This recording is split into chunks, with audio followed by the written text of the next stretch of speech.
ভগবানকে সেবা দিতে গেলে অনেকে বলে শুধুমাত্র তুলসী পাতা জল দিলেই হয়। আচ্ছা, এই পৃথিবীতে যদি খরা হয়ে যায়, বৃষ্টি টিষ্টি কোনো কিছুই না হয়, জল থাকবে? জল ছাড়া তো গাছও হবে না, আর গাছ না থাকলে তুলসী পাতাও হবে না। তাহলে তুলসী পাতা যদি না থাকে, ভগবানকে কিছুই দিতে না পারেও গঙ্গা জল আর তুলসী দিও, জল কোথায় পাবো, তুলসী কোথায় পাবো? ভগবানকে সেবা দেওয়ার মতো কোনো কিছু তো আমার কাছে নেই। কিন্তু নববিধা ভক্তির মধ্যে বললেন আত্মনিবেদনম, ভগবানের কাছে আত্মনিবেদন করার কথা, ভগবানের চরণ তলে বসে প্রার্থনা করার কথা।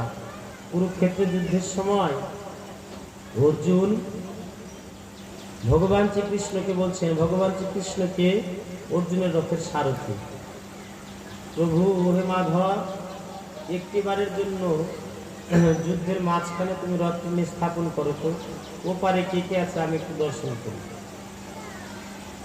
অর্জুন মাঝখানে গিয়ে দর্শন করে, সব আমার আত্মীয় স্বজন পরিবার বর্গ, এদের সাথে যুদ্ধ করে, এদের সংস্পর্শে এসে এদের সাথে যুদ্ধ করে এদেরকে মেরে আমার সিংহাসনে বসা কোনো প্রয়োজন নেই।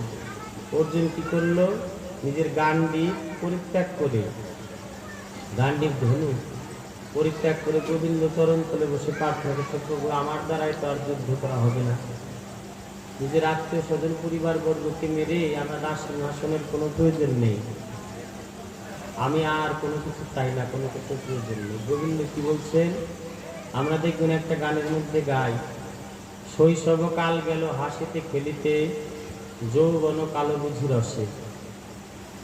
বলি আমরা শৈশবকাল, ছোট্ট বয়সের মধ্যে যখন আমার ভজন সাধনের সময়, সেই সময় যৌবনকাল গেল হাসিতে খেলিতে, হাসতে খেলতে সময় অতিক্রম হয়ে গেল।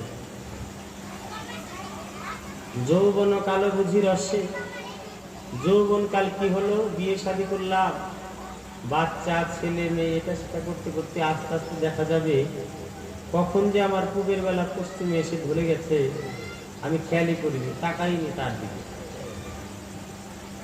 ভগবান বলছেন শৈশবকাল গেল হাসিতে খেলিতে, যৌবন কালো বুঝি রসে।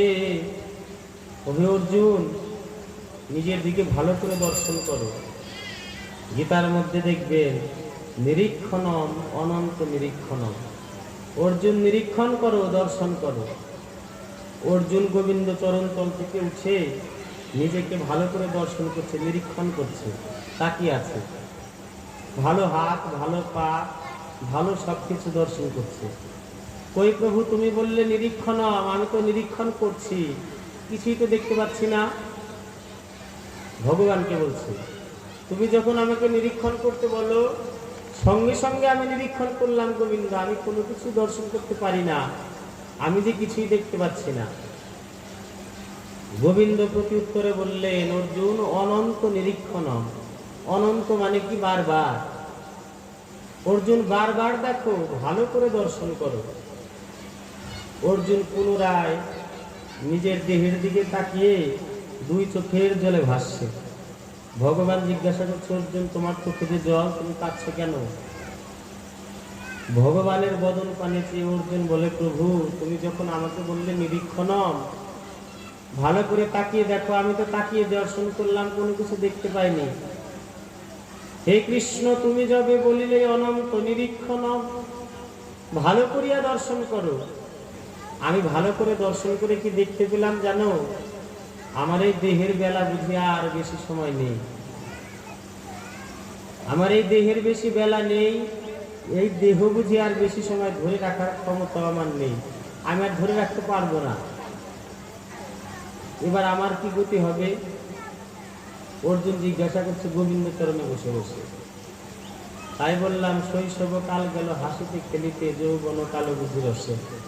হে প্রভু, শৈশবে যারা কখনোই তোমার নাম গুণগান করেনি, তোমার শরণাপন্ন হয়নি, তোমার চরণ তলে এসে একটিবারের জন্য বসেনি, যৌবন বয়সে এসেও যারা তোমার শরণাপন্ন হয়নি, তোমার কাছে এসে বসেনি, তোমার কাছে বসে কখনো তোমাকে প্রণাম করেনি, একদিনের জন্য সাধু সঙ্গ করেনি, সেই সমস্ত মানুষের কি গতি হবে?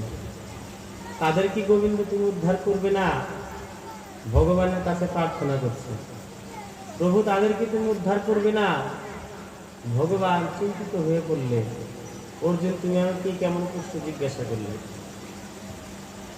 চেল খণ্ড করি হরি দুবাহু উত্তোলন করি, ধুলাই দিয়া গদাগরি